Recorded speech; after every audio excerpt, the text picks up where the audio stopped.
yang gedenya di modal gerobak, Bang. Wah, gerobaknya Gerobaknya sekarang harganya udah 8 jutaan paling murah. juta.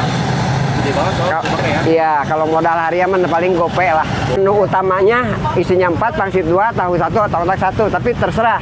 Mas, kalau dibungkus berarti sambalnya dipisah ya? Iya, dipisah. Selalu tuh. Selalu. Tapi misalnya mau langsung makan, misalnya dia pengen makan langsung gitu pakai plastik. Jadi biar bumbunya nggak tumpah-tumpah.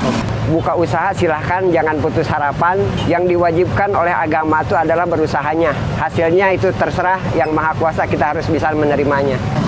Itu dikasih apa adonannya? Adonannya adonan ikan, Bang. Ikan ya, ikan apa? Iya. Ikan tenggiri. Ikan tenggiri.